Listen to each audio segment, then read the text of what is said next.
Hello and welcome two bit inning. साथ में मिलकर शुरू करते हैं ज़िंदगी की दूसरी इनिंग। आज का जो वीडियो है ये सबसे इम्पोर्टेंट वीडियो है। आज आपको ये समझने को मिलेगा कि किसी भी देश का नेशनल डेट क्या होता है। यूएस के अंदर इतनी भयानक स्थिति क्या पैदा हो गई है कि यूएस को वो बहुत प्रॉब्लम में डाल सकती है। यूएस का डेट और जीडीपी कितना है, और अगर यूएस अगर अपना डेट टाइमली पे नहीं कर पाया तो क्या होगा।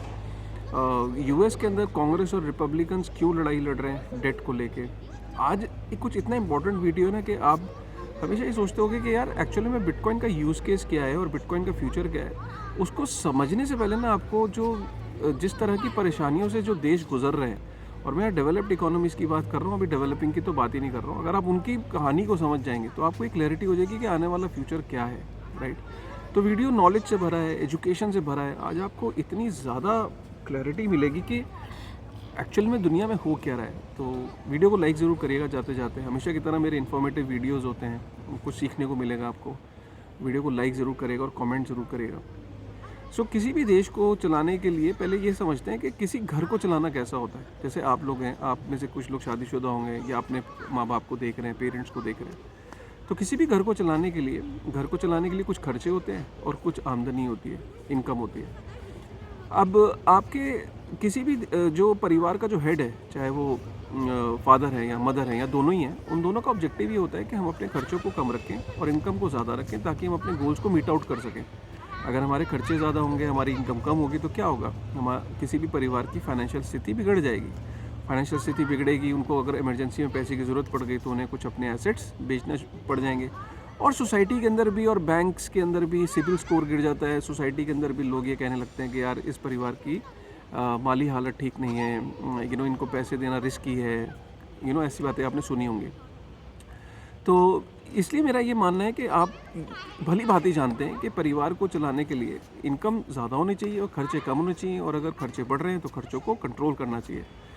आप ये लेके चलो कि कोई भी देश जो होता है वो किसी सरकार के लिए एक परिवार की तरह ही होता है, और उस परिवार के हेड को हम चुनते हैं। जो पब्लिक है वो अपने वोट से चुनती है। जब वो परिवार का हेड आता है, उसके लिए देश एक परिवार होता है, और उसको सेम जैसे मैंने आपको बताया कि खर्चे होते हैं और इनकम होती है, इसी तरीके से किसी भी सरकार के पास कुछ खर्चे होते हैं और कुछ इनकम होती है। अब होता क्या है कि दुनिया भर में ये देखा गया कि जो इनकम है वो कम होती है और जो खर्चे हैं वो ज़्यादा पाल लेती है सरकार। वो क्यों? क्योंकि आप समझिए कि कोई भी सरकार होती है वो 5 साल के लिए या 10 साल के लिए, उसका एक वोटिंग का उसका एक टेन्योर होता है। उस टेन्योर में आने के लिए वो इलेक्शन में कुछ वादे करती है, और उन वादों को पूरा करने के लिए वो खर्चे ज़्यादा पाल लेती है। प्लस उसको पब्लिक को सर्व करना होता है, और पब्लिक को सर्व करने के लिए काफ़ी सारे फंड्स होते हैं। मेडिकल इनिशिएटिव्स, इंफ्रास्ट्रक्चर इनिशिएटिव, देश को मजबूत करने के लिए डिफेंस के इनिशिएटिव्स, साइंस के इनिशिएटिव, टेक्नोलॉजी के इनिशिएटिव्स, बहुत सारे स्कूल्स हो गए, गवर्नमेंट स्कूल्स हो गए, गवर्नमेंट हॉस्पिटल्स हो गए। काफ़ी सारे ऐसे खर्चे और ऐसी चीज़ें करनी पड़ती है जिसका डायरेक्ट इनकम तो नहीं आती, लेकिन ओवरऑल देश की ग्रोथ के लिए वो ज़रूरी होती है चीज़ें। लेकिन फिर भी जो सरकारें होती हैं उनके जो एक्सपेंडिचर्स होते हैं वो कई ज़्यादा होते हैं इन कंपैरिजन टू जो जीडीपी होती है, जो इनकम होती है। जीडीपी का मतलब आप ये समझ लीजिए कि ग्रॉस डोमेस्टिक प्रोडक्ट, मतलब जो टोटल जो प्रोडक्ट एंड सर्विसेज किसी भी देश में पैदा हो रही हैं, जो इनकम जनरेट करने वाली जितनी भी इकोनॉमिक एक्टिविटीज़ हैं, राइट।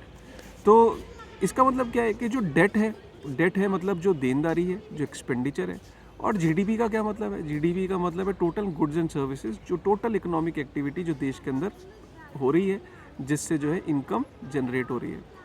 तो अब होता क्या है कि यूएस की अगर हम बात करें तो यूएस के अंदर जो डेट है वो 31.4 ट्रिलियन यूएस डॉलर पहुंच गया। इसका क्या मतलब है? इसका मतलब ये है कि अमेरिका को 31.4 ट्रिलियन यूएस डॉलर की देनदारी खड़ी हो गई है। देनदारी मतलब डेट खड़ा हो गया। और अगर हम उनकी जीडीपी की बात करें, उनकी जो इनकम की बात करें, वो करीब 23.5 ट्रिलियन यूएस डॉलर है साल की। तो इसका मतलब क्या है? खर्चा है 31.4 ट्रिलियन एक्सपेंडिचर, और जो जीडीपी है वो कितनी है? 23.5 ट्रिलियन के आसपास। इसका मतलब कहीं ना कहीं जो परसेंटेज है, जो डेट टू जीडीपी रेशियो है, वो है 128%। इसका मतलब क्या है? इसका मतलब ये कि जितनी ज़्यादा ये रेशियो बड़ी होगी, उतना ज़्यादा जो देश है वो रिस्की होता चला जाएगा। रिस्की इन द सेंस कि भाई सिंपल सी बात है, जो खर्चे हैं वो बहुत ज़्यादा हैं, जो इनकम है वो कम है, और जो रेशियो है वो बढ़ती चली जा रही है। अगर हम यहाँ तक कि जापान की भी बात करें तो जापान के अंदर भी 200% से ऊपर है। वेनेजुएला जैसे देशों में 350%, लेबनान में 172%, और बहुत सारे ऐसे देश हैं जहाँ पे डेट टू जीडीपी रेशियो के बहुत बुरे हाल है। मतलब खर्चे ज़्यादा हैं, बहुत ज़्यादा हैं, और जो इनकम है वो कम है। क्लियर हो गया? ये हो गई डेट टू जीडीपी रेशियो। अब इसमें क्या है कि यूएस के अंदर जो डेट है वो 31.4 ट्रिलियन यूएस डॉलर पहुंच चुका है। कोई भी सरकार है, जैसे कि मैंने आपको बोला कि सरकार का काम ये होता है कि बहुत सारे उसके खर्चे होते हैं, बहुत सारे उसके पब्लिक से related social initiatives, defence, infrastructure से रिलेटेड खर्चे होते हैं। अब ये खर्चे उसको पता है, वो कुछ प्रॉमिस करके आया, कुछ प्लान है, कुछ अनप्लान्ड है, लेकिन जो खर्चे हैं वो बढ़ते चले जा रहे हैं। उस हिसाब से सरकार अपनी इनकम को इंक्रीज़ नहीं कर पा रही। तो सरकार क्या करती है? कोई भी सरकार सबसे पहले क्या करेगी, या तो आईएमएफ, वर्ल्ड बैंक वगैरह से पैसे को उधारी लेगी, या फिर वो क्या करेगी कि जो खुद का जो पैसा है उसको वो प्रिंट करना शुरू कर देगी, राइट। तो पैसा प्रिंट करेगी या इधर उधर से उधारी लेगी, दोनों तरीके से अगर वो करती है तो उसका जो डेट है वो इंक्रीज़ होता चला जाएगा। आज की डेट में यूएस के अंदर जो डेट है वो 31.4 ट्रिलियन यूएस डॉलर पहुंच चुका है। और यूएस के अंदर एक वहाँ पे क्या होता है कि 1914 में वर्ल्ड वॉर के वन के आसपास ये डिसाइड हुआ था कि कोई भी गवर्नमेंट ऐसा नहीं कि जो उसके मन में आएगा उतना पैसा प्रिंट कर देगी। उस सीलिंग वर्ल्ड वॉर वन के बाद ये डिसाइड हुआ कि कोई भी गवर्नमेंट कितना पैसा प्रिंट कर सकती है, राइट। उसकी एक सीलिंग डिसाइड हो गई। तो ये सीलिंग डिसाइड हुई थी 1415 के आसपास, मतलब वर्ल्ड वॉर वन के आसपास।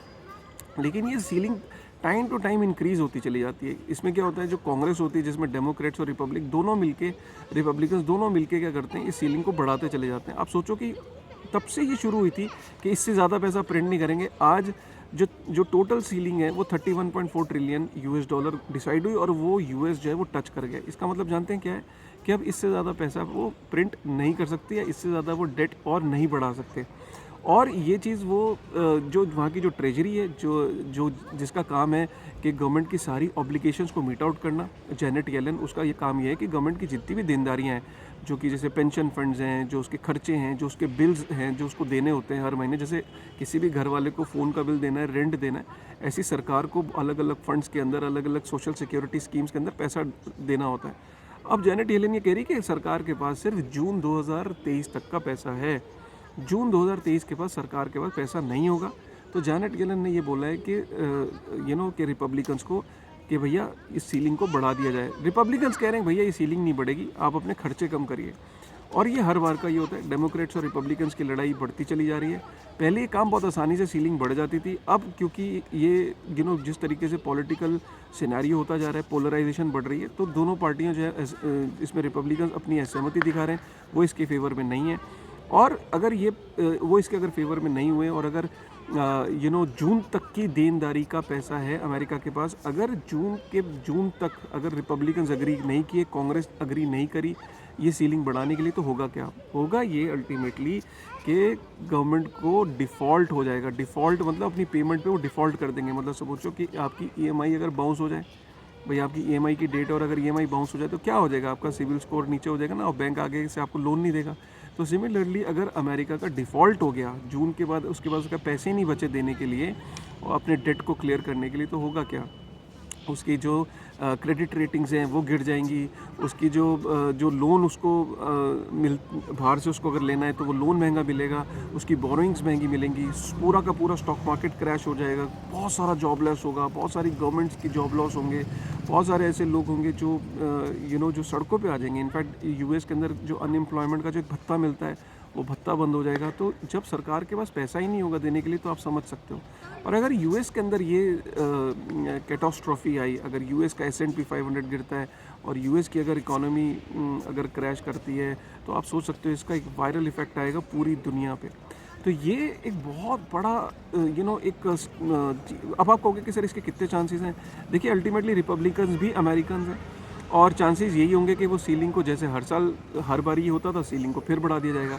दोनों केसेस में आपको समझाता हूँ। अगर तो सीलिंग नहीं बढ़ाते तो मैं आपको बता ही चुका हूँ कि बहुत बड़ी कैटास्ट्रॉफी आएगी, बहुत बड़ा बवाल होगा उस टाइम पे। लेकिन मैं ये जानता हूँ कि रिपब्लिकन्स भी ऐसा होने नहीं देंगे। रिपब्लिकन्स और डेमोक्रेट्स आखिर है तो पॉलिटिशियंस, एक ही थैले के छट्टे बट्टे हैं। तो अल्टीमेटली होगा क्या? डेमोक्रेट्स जो हैं वो पब्लिक को ये बोलेंगे रिपब्लिकन्स नहीं करने दे रहे, उनकी वजह से अमेरिका ख़त्म हो रहा है, अमेरिका बर्बाद हो रहा है। तो पब्लिक का प्रेशर रिपब्लिकन्स पे आएगा, रिपब्लिकन्स फिर कुछ ना कुछ समाधान निकालेंगे। तो समाधान तो निकल जाएगा, लेकिन आप बात को समझो, 31 ट्रिलियन यूएस डॉलर से ये डेट सीलिंग अगर बढ़ा दी गई तो मतलब और ज़्यादा डेट इंक्रीज़ होगा, और ज़्यादा पैसा प्रिंट होगा। अगर और ज़्यादा पैसा प्रिंट हुआ तो क्या होगा?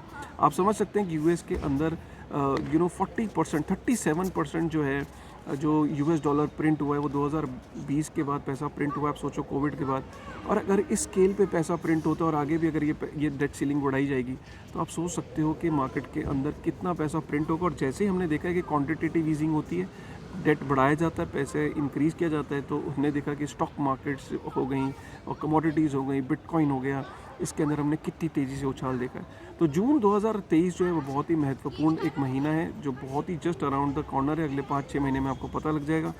और ऊपर से रिसेशन की मार, और ऊपर से अगर कहीं अनएम्प्लॉयमेंट का डेटा अगर बढ़ा तो आप देख सकते हो कि यूएस हो सकता है कि जो रेट कट्स हैं जो उसने किए थे उसको वो बंद कर दे, और हो सकता है कि आगे वो क्वांटिटेटिव ईजिंग का रास्ता अपनाए इकोनॉमी की रिकवरी के लिए। तो आने वाला जो टाइम है वो बहुत इंटरेस्टिंग है, बहुत ही ये interesting time in the sense कि आपको आज एक समझ में आई होगी कि अच्छा किस तरीके से इकोनॉमीज काम करती है। यार हम ये सोचते हैं कि देश को चलाना एक रॉकेट साइंस होता है, ऐसा कुछ भी नहीं है। जैसे आप अपने घर को चलाते हो वैसे ही होता है यार, सिंपल सा लॉजिक है यार। अपनी इनकम को बढ़ाओ और खर्चे कम करो, लेकिन अपने कैश फ्लोस को बढ़ाओ। ये काम तो सरकार को सोचना ही चाहिए, लेकिन सरकारें ऐसा सोचती नहीं है। ऐसा यूएस के अंदर है तो आप बाकी देशों का अंदाज़ा लगा ही सकते हैं। मैंने आपको जापान तक का बताया कि वहाँ पे भी 200% से ऊपर है डेट टू जीडीपी रेशियो। तो उम्मीद करता हूँ कि आज आपको वीडियो पसंद आया होगा, आपको समझ में आई होगी कि अच्छा इसका मतलब ये है कि जून 2023 एक बहुत ही महत्वपूर्ण महीना है। डेट यूएस का बढ़ता चला जा रहा है, और अगर डेट लिमिट को बढ़ाने के लिए अगर रिपब्लिकन्स मान भी जाते हैं तो भी ये एक बहुत यूएस के लिए कोई अच्छी खबर नहीं है। और डेट सीलिंग जब बढ़ी है, स्टॉक मार्केट, क्रिप्टो मार्केट, जब भी इन्होंने क्वांटिटेटिव ईजिंग का रास्ता अपनाया है, तो मार्केट के अंदर जो कमोडिटीज़ हैं, जो एसेट्स हैं, जो रिस्कियर एसेट्स हैं, उनके अंदर एकदम बहुत ज़्यादा उछाल देखने को मिला है।